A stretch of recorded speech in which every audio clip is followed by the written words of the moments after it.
Well, China remains officially a communist country, but its ideology has been giving way to various forms of religion, including a growing number of people who are gravitating toward Roman Catholicism. Pope Francis and Xi Jinping, as a matter of fact, the new president of China, were actually elected on the same day, and that got the CBC's Andy Young thinking.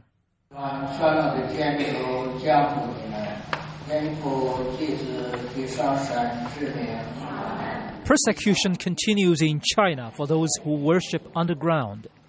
Yet with the two new leaders, Chinese Catholics in Vancouver are excited. The two seem to share something in common. Some have noticed both the Pope and the President understand poverty and hardship.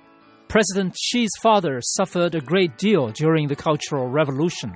As a young man, he himself was sent to the countryside to be re-educated. Others point out they face similar problems within the groups of people they lead: poverty, corruption, members losing faith.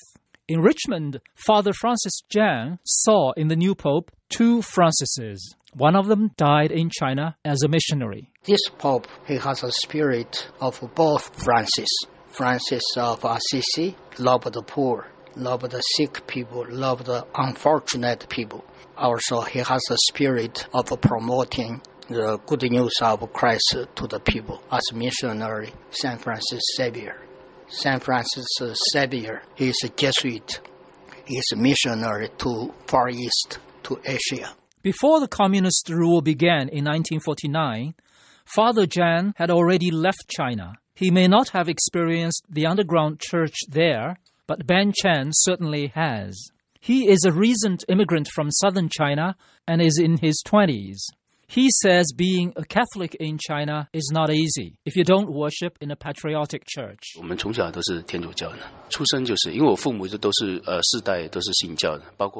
I have been a Catholic since I was a boy, since I was born.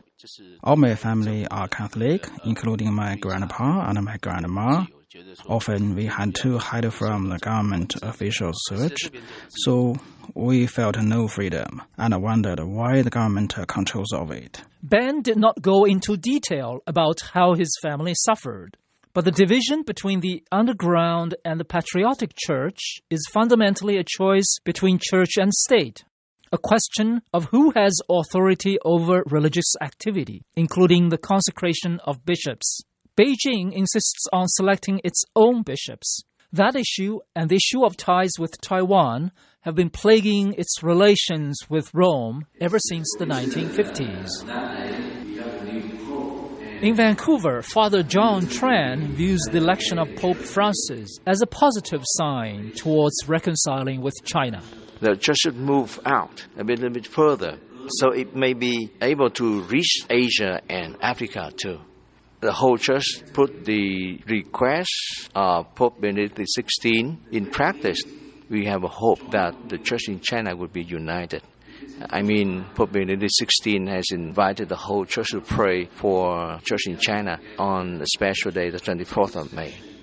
As head of Vancouver's Chinese Catholic Center, Father Tran thinks the entire Chinese community can do something for worshippers inside China. The most important factor is that many people should cooperate with the Pope, especially the leaders of Chinese Catholic communities, including the ones outside China, like in Hong Kong, Taiwan especially, and even the Chinese Catholic communities in the United States.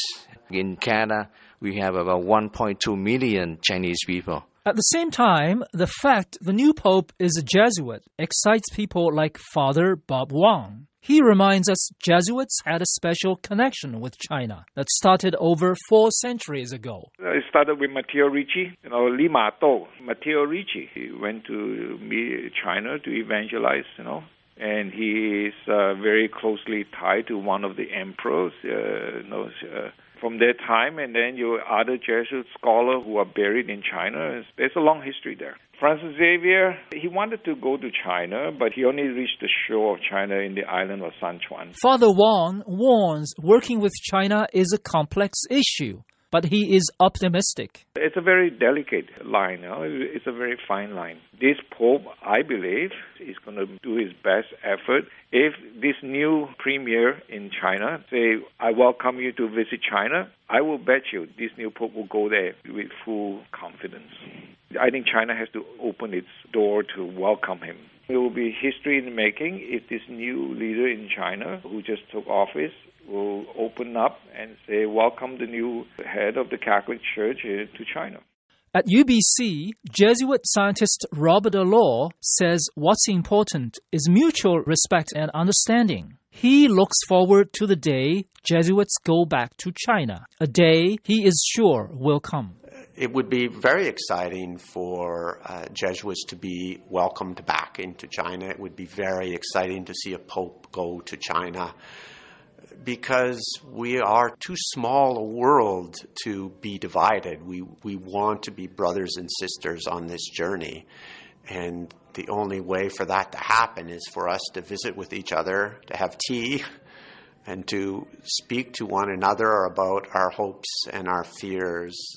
The meaning of China to the Roman Catholic Church is not lost on Father Tran. The population of China is the biggest one in the world. Even though the percentage of Catholics is not that high, I heard that 12 million for the Catholics and even more than 12 million for the non-Catholic Christians. So it means more than 24 million Christians in China. And if the Catholics in China were united, then the other non-Catholic Christians would have a better situation. Also, the church in China will influence the country, I'm sure.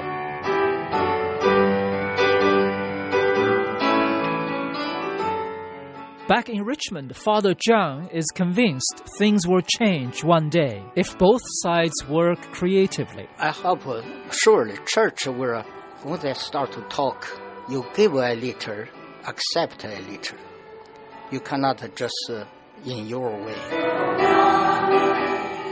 And as someone who worshipped underground in China, Ben Chen also hopes things will start to change, so his Christian brothers and sisters no longer fear government persecution.